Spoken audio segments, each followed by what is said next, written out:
Hello, everyone. It is my pleasure to welcome you to the very first edition of Lunch with TL. I'm Tulia Lopez, and every month or so, I'll bring here with me a special guest to talk about topics that matter to us as entrepreneurs, business owners, and professionals in general. We are going to be talking about communication, leadership, and all these other matters that are of our interest to develop our businesses even further.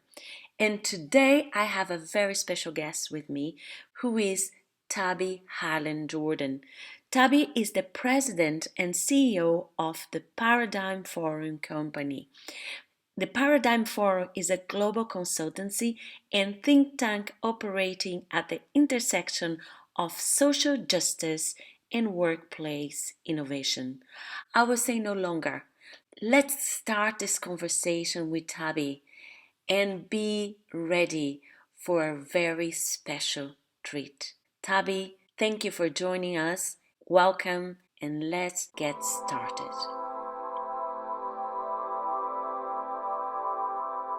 We are communicating in all levels all the time, and people always focus on the public speaking because even more now everybody wants to become a speaker. So I was giving a presentation the other day. I mentioned, to me, the public speaking is the highlight of the whole process. It's when then you have a message and people want to listen to it, but is a process. And the same happens with leadership. Leadership is even worse for the female community that I work with, because they see as leadership something that's beyond everything they do. And I say, well, we are taking decisions every day, so you're leading all the time. So it starts from you, from self-leadership. So, and I believe the whole process of everything we do to design our life, to be successful, to achieve our goals, comes from these two core pillars: your communication and your leadership. And in fact, I would say even more that, to me, good communication is what really it makes the foundation for good leadership. Right. No, I agree with you. And on that topic, one of the things that I do think, going back on, to one of the points that you made, is we have to bring, in my mind, much more intentionality to our communications, not only in terms of content, but delivery. And I think we tend to assume that content takes care of itself. And I do think that there's an artistry, if you will, to how we craft our messages for the right kind of effect or the appropriate impact and so forth. So I think becoming more self-aware as communicators and what is entailed in being an effective communicator is extremely important, because we are only partially recipients of our own communication styles. So in other words, we hear our messages, we think we're clear on our intention, but how that message is then received and what is done with that message is in essence out of our control. So, to some extent, I think part of goes back to, sort of the Johari window, we don't know what we don't know. I think that same notion can be applied to us as communicators. And being a good communicator, I do think also requires a lot of self-reflection. I think we need to be much clearer about what makes us tick, how we orient ourselves based on our values, where we see our role, how we define our roles. So I think there's a lot that is sort of behind the scenes, if you will, in terms of what contributes to being a good communicator. And I think making what may at some level be a sort of tacit understanding of these things needs to be more explicit. Again, I think it's extremely important. I mean, I often see good communications as sort of the litmus test of leadership. And I think I've rarely run across someone who either the public would consider to be a leader or who themselves consider themselves to be a leader without really sort of spending a great deal of time on the communications front. I could go on and on about that topic, but I feel very strongly that it's something we need to spend much more time thinking about. And I think there are just a lot of assumptions and biases that also shape our communications. So I think this is another issue. I often find that people that have spent a great deal of time in other cultures have had to navigate more complicated national norms and standards of behavior become potentially that can be a very helpful tool, if you will, to enhance your communication style simply because you've been in a situation where you've felt potentially much less effective. So you need to actually be quite self-aware and conscious of how you're approaching a situation simply because you're trying to communicate in a language that's not your own. So I think that discomfort and the experience of that discomfort can take you a long way to continuing to sort of finesse, your own style and messaging. I fully agree with what you said, and I really liked what you said in the beginning when you mentioned about that where people take for granted that the message is enough, and that your intention will be perceived the way you believe it is. And I would just mention the other day in a talk that was given that between your intention and the impact that your message creates, there's a gap.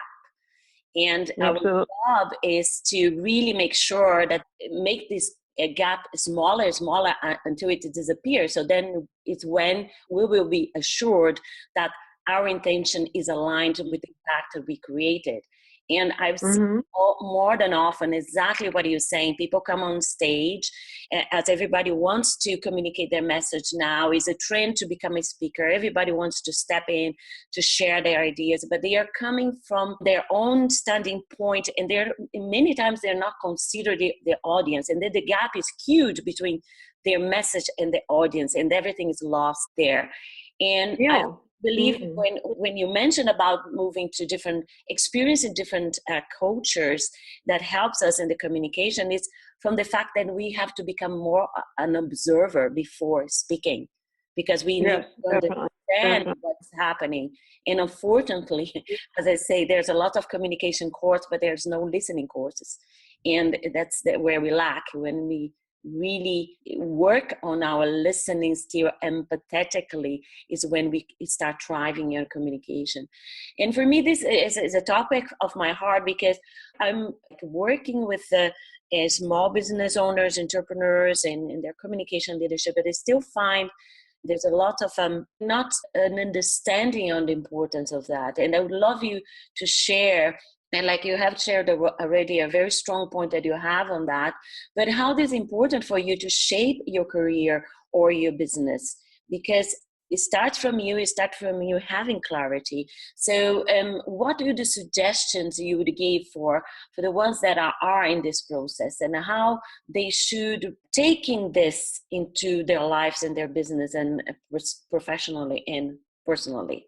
Yeah, I mean, I think, but before I begin that, I just want to build on a point that you just made because I think extremely important. It's often what I refer to as how do I earn the right to be heard? Mm. In other words, you have to approach any kind of encounter with a great deal of humility. And I'm actually bending somebody's ear. I'm asking them to spend their time listening to me. How do I ensure, in some respects, that I'm making this experience worthwhile, not only for me, but for that other person? I see it as willful investment in a relationship in real time. And I do think that we owe it to ourselves and to others to actually not only, adopt more of a learning mentality, but I also think a measure of humility and sort of not being presumptuous enough to assume that somebody has an interest in listening to what we have to say. Maybe that they do, but maybe they don't. And we have to make it sort of worth their while. And I do think this whole notion of also gratitude is sadly missing in a lot of our encounters. I mean, I'm noticing the increasing lack of what I would call just basic norms of civility. I held a door open the other day for somebody. There wasn't even a thank you. I mean, I thought that's incredible that we're getting to a point where we're becoming so referential around our own wishes and our own ambitions and our own interests that we've actually severed the communal connections and the social obligations that I think we have to engage in civic responsibility. So, this whole topic has also very big strategic implications in terms of the sort of social, political, and economic health of the global community. I think when communication starts to break down, the domino effect that's created from that, those fissures are extremely profound. I mean, you can see the consequences of the US election, how this set of situations and circumstances has unfolded, where in my mind there were just egregious violations of human decency and sort of the expectations of being willing to engage with others who do not share our opinions, and how can we develop the skill and the capacity and the motivation to engage with things that we don't agree with, and to do it with certainly respect, dignity, and so forth. So that's obviously another but parallel topic to what we're talking about. I mean, I do think, though, it goes back in answer to your specific question, though, Tulia, I think it goes back to the point I made earlier about spending time being a little bit self-reflective about who we are, what we stand for, what is important to us, what our priorities are, and then more importantly, to ensure that we're translating those commitments or those aspirational goals or value sets in our behaviors and our decisions and how we engage with people and so on. And that's obviously an ongoing challenge. We're each under a tremendous amount of pressure. We're bombarded by expectations, time constraints, etc. So in these very stressful circumstances that we're all living in, sometimes I think it's very easy to forget to be a little bit more mindful about our daily decisions and how we engage with others and so on. So, you could get quite philosophical about this, but I think the consequences of living in this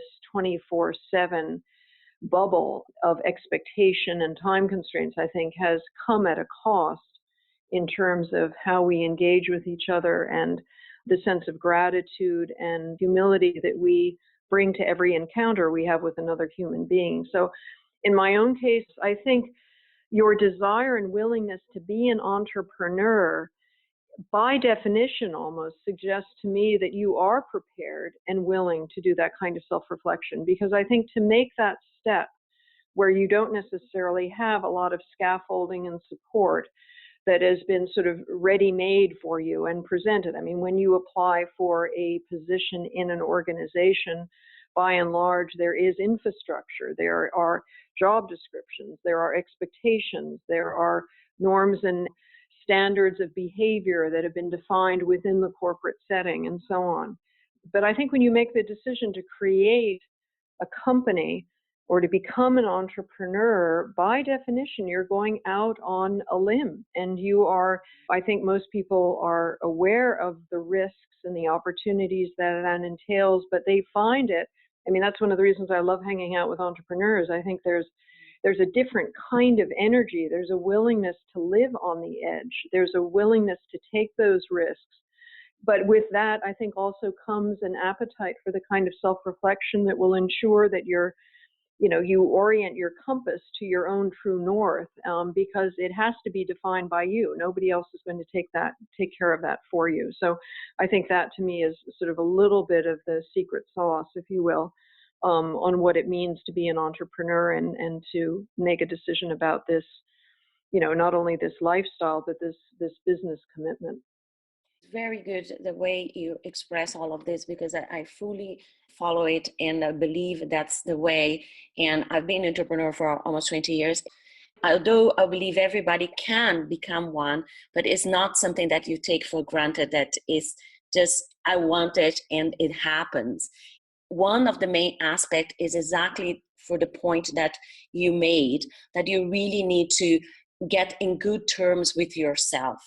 And it's about really understanding your strengths and your weaknesses and working on your strengths, but also being kind to yourself and learning the process of finding yourself in a certain context.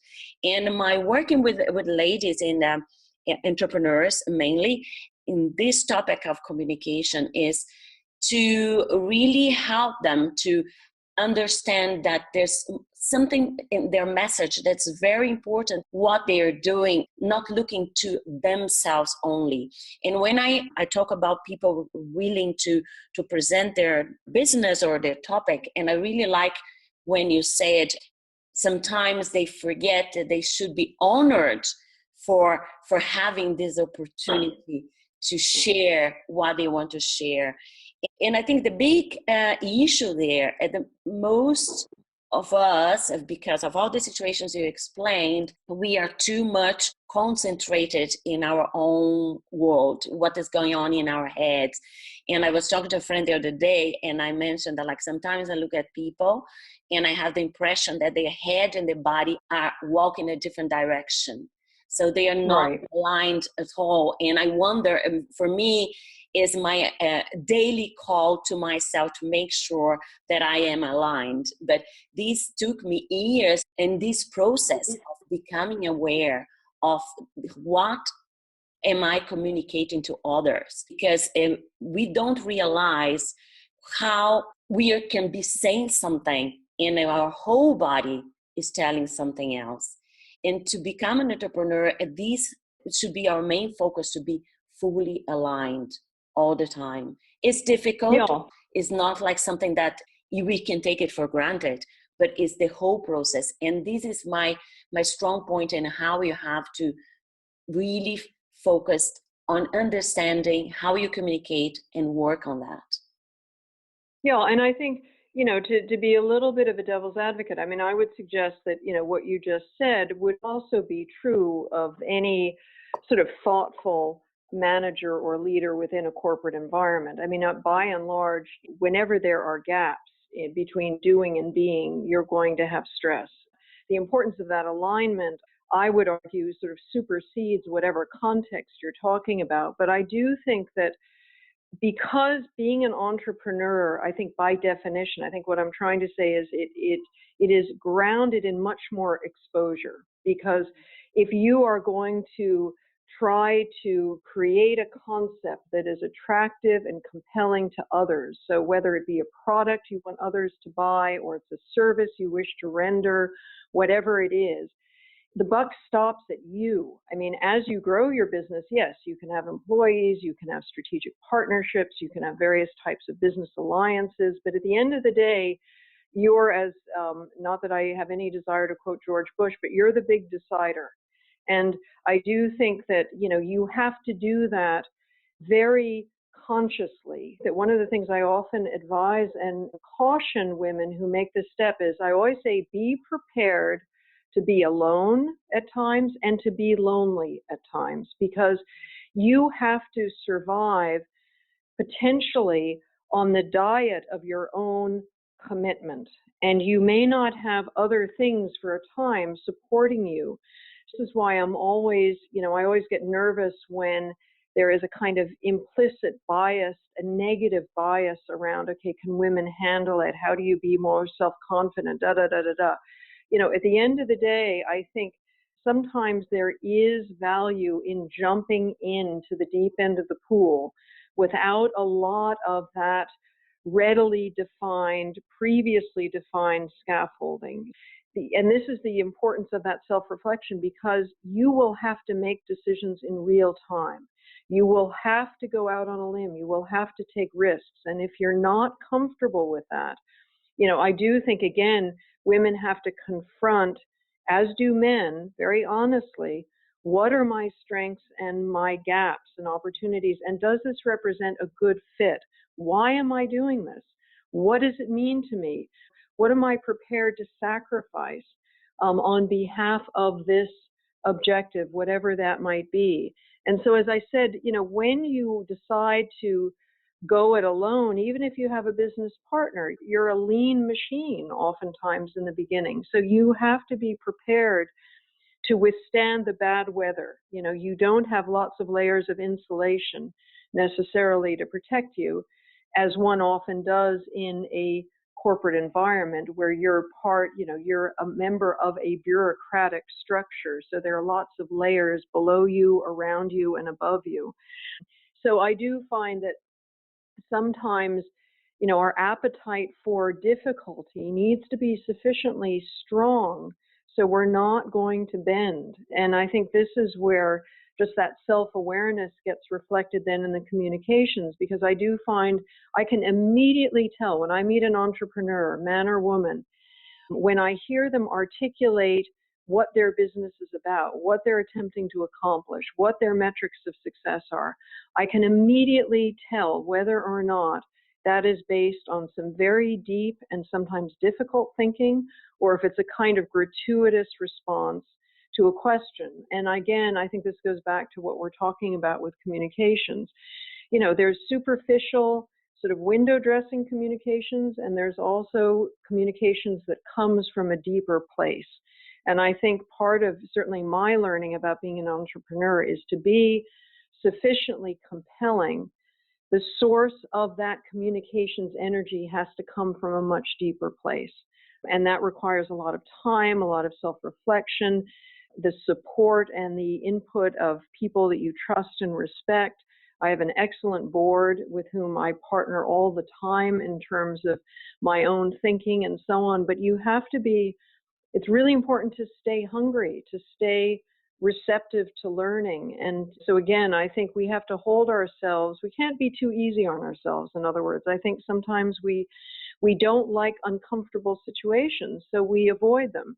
And I think it's only through those uncomfortable situations that we actually deepen and broaden our thinking. So, you can't take the shortcut. And that's something I really believe. And I feel like another aspect that we need to learn to deal better is confrontations. And even more when you're an entrepreneur and you're in a business, not immediately taking it emotionally and personally. It's never personal until the person tells you that is. So if there is a confrontation, if someone agrees with you, and you have to check what are the facts and avoid taking it to your heart. And if you feel it is personal, you have two options. You ask it the person, is it personal? And then you have the option to deal with it, or you just ignore it and live with it. And I find because of women, we tend to be more emotional.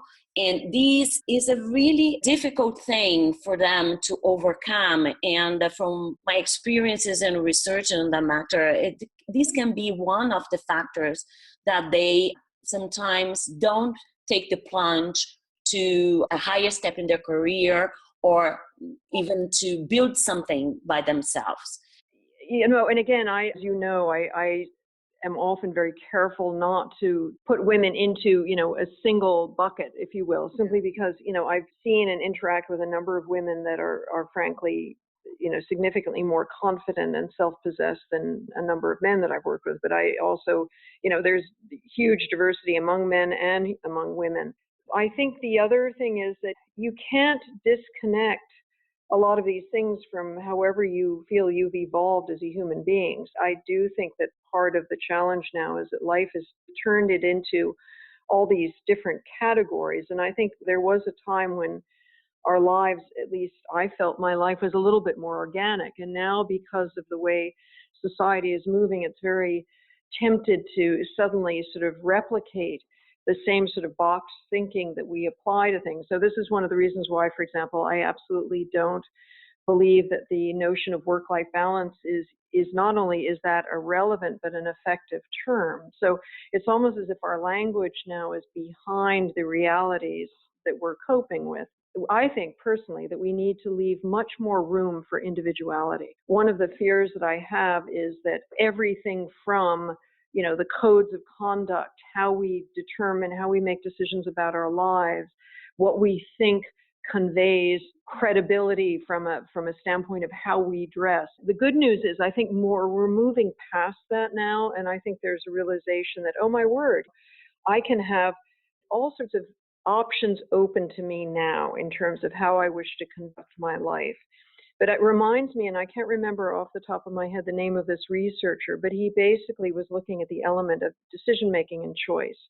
And he said the irony is that if you tell people, and his research confirmed that there are 45 different kinds of salad dressing that are available, They would actually prefer that there are only 8 options rather than 45. Sort of the myth out there is that more and more and more choice is actually very liberating. And I think right now we are oftentimes, it's very easy, I think, to get lost simply because we are depending too much on external metrics to make our decisions. And I am a firm believer in all honesty, you've got to write the rules of your own game. You cannot sort of measure your life based on these various types of norms. To me, that's part of the problem is as long as we maintain a much more external locus of control where we feel that all of those metrics and those guidelines are available to us externally, rather than spending some time about, okay, what is it I want my life to be about? What decisions or opportunities should I pursue to reflect those priorities? On what basis will I feel I'm on the right track? I mean, I often in my conversations with both men and women, I'll often say, where did that idea come from? Why would you believe that? And, it often comes down to, well, it's, sort of the messages I got as I was growing up, or it's what's out there in society.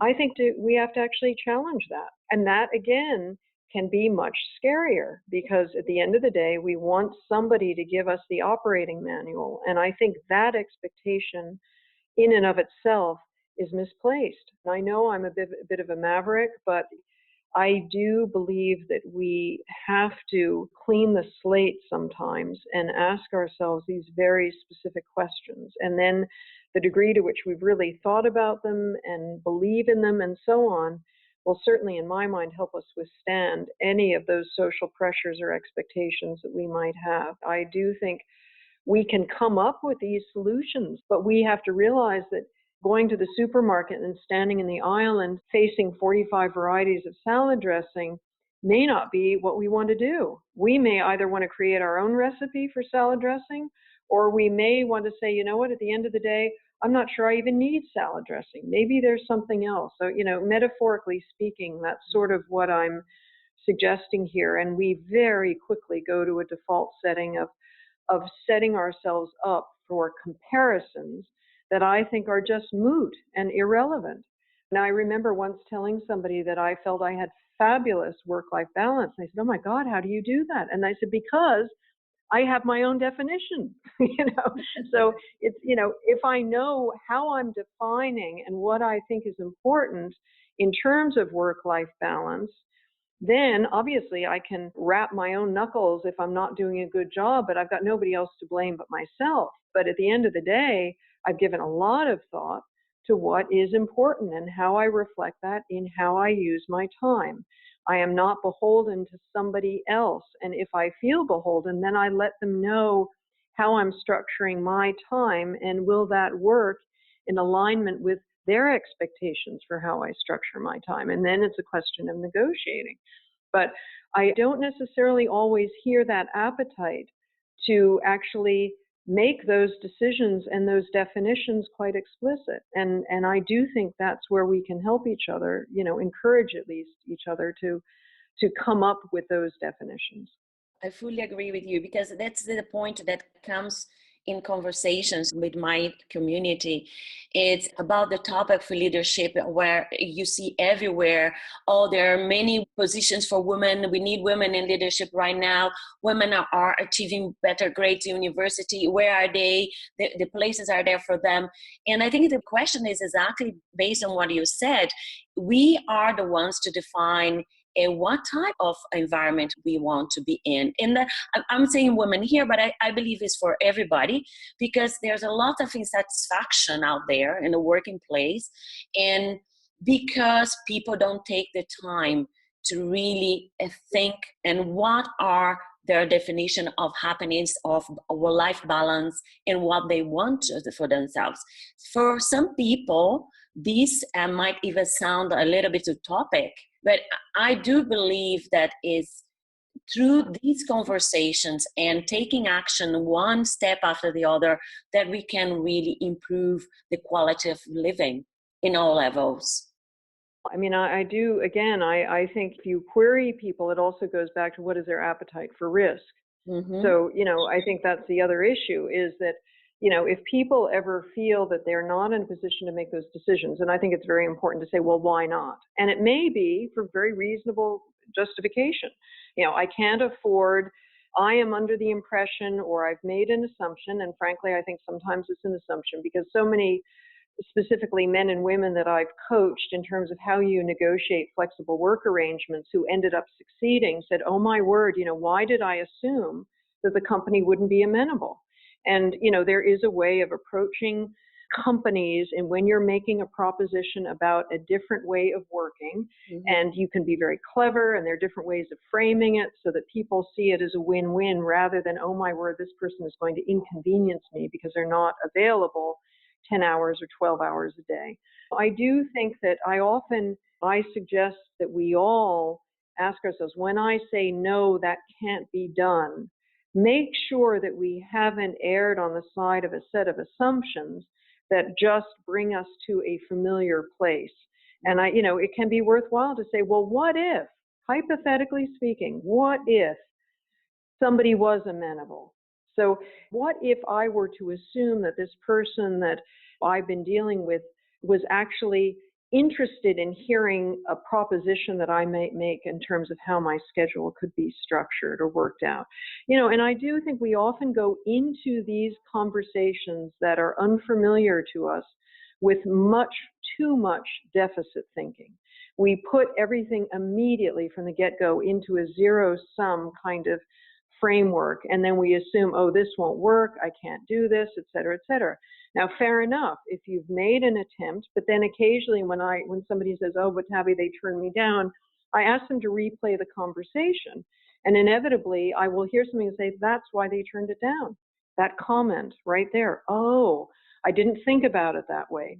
So again, it goes back to communications, and I'm not saying that every exchange that we have with somebody with whom we disagree or we have some other point of view, but I think we underestimate how creative we can be in our communication strategies and negotiation strategies. But again, I think it's extremely important to go into any conversation, particularly that's going to entail some negotiations, with some boundary conditions in terms of what are the things that you're unprepared to compromise or to change in any way. And those are based on a very honest, objective assessment of what your capacity is to move in one direction over another. But that, again, goes back to the self-reflection. So I think it's a whole slew of variables and considerations we have to be very, very careful about. But are we prepared to make a mistake? Are we prepared to have somebody say no and say, okay, well, I'm sorry, that's the decision because, frankly, it won't work for me? And for us to be able to say, at the end of the day, this isn't going to work and I have to move on. And I find it quite interesting when somebody often says, oh my word, that takes so much courage. So again, clearly we're all very different in terms of what our threshold for risk, what we define as courageous and not courageous, and so on. And I don't for a minute believe that there's a set definition of any of these things. But I know, for example, that I personally have a very high threshold for risk. And I know that it's in excess of what many of my friends have. And that's neither good nor bad. But I think it's important for us. We can't evaluate somebody else's decisions or how they run their lives without knowing what assumptions or guidelines inform that life. That's why, again, I'm so cautious that, even with people we disagree, we have to be very careful not to just gratuitously judge things that we don't understand or don't agree with. We're all trying to do the best we can with our lives. And we have to not feel pressure to have some monolithic set of norms. And, I was in Brussels yesterday giving a speech, and one of the points that I made, even about organizational practices or so-called best practices, is I understand that it can be very interesting and useful to look at what other companies are doing with an issue, but what's preventing us from originating our own best practice? And it's sort of how I feel about women in the workplace. So much of the dialogue around women's leadership is, again, premised on a deficit model.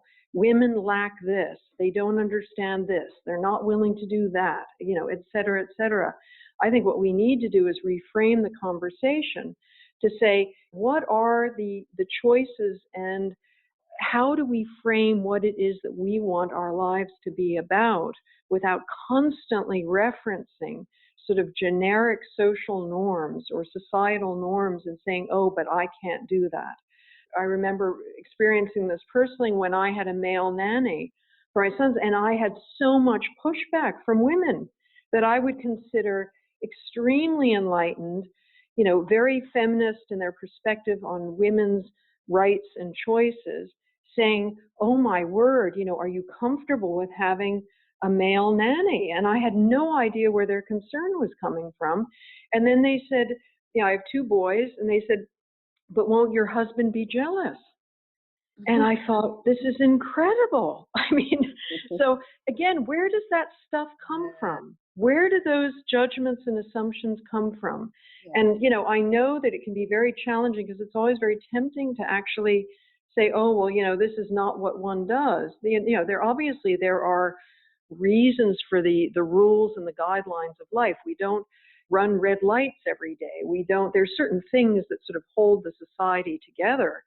But in terms of norms and role assumptions that we make about our lives and so on, if ever there was a time when we could actually sort of blow those assumptions up and sort of say, wait a minute, let me just reflect here.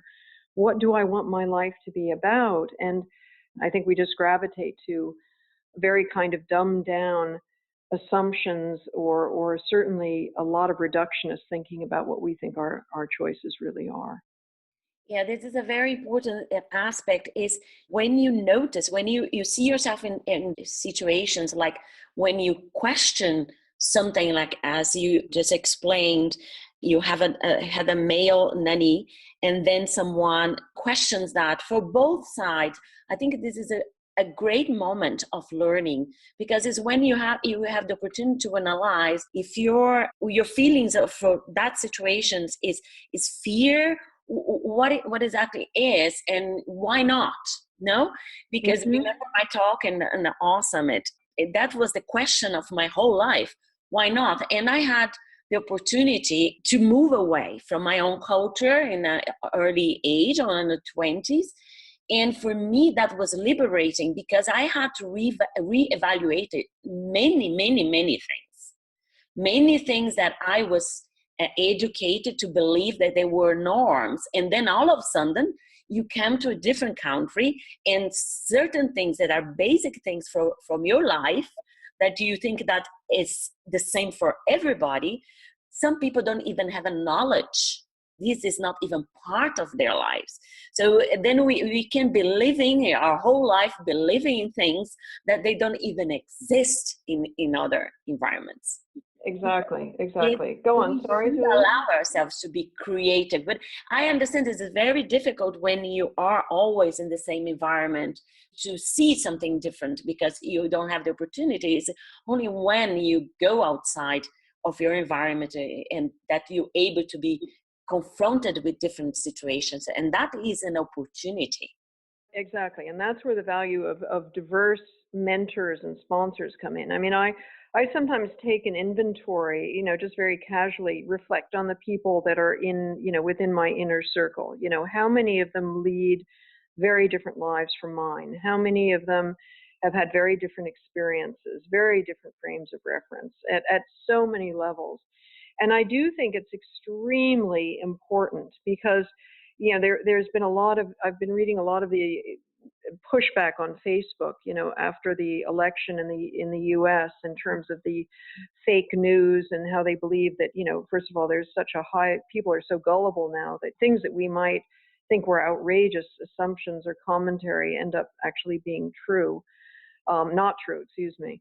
And the point in the article that I thought was very interesting is, we live now in an algorithmic world so that, when you order books on Amazon, then once they start to see your reading patterns or your likes and preferences, this stuff gets pushed at you. But so the irony is that we get our own preferences and our own perspectives get reinforced. But that comes at a cost in terms of different opinions and different assessments that we can benefit from. If we're never challenged, if we are not exposed to completely different ways of believing and understanding and motivating our lives and so on, we can end up being in this really artificial bubble that never gets challenged. So I think that's the other point of view, and that's one of the reasons why I love things like debates and conversations where we have the opportunity to engage with very, very different perspectives. Frankly, yes, I was surprised at the pushback on having a male nanny, but I actually appreciate it because, as you said, it was one of those teachable moments. You think, oh my word, something that, to me, I was looking for a talented person to help take care of my two sons. And I was looking for, I had a specific idea in terms of credentials and experience and personality and skills. Gender didn't come into it, so to me, the irony is here we all sit as women saying, well, I don't want to be chosen because I'm a woman. I want to be chosen because of my skills, my abilities, and so on. And here is a case where I made that choice and chose a man, but because that was challenging a norm. So to me, that is the ultimate paradox. How can we, on the one hand, be promoting, equity of access and opportunity based on merit, and then turn around and say, but why wouldn't you have a woman in that role?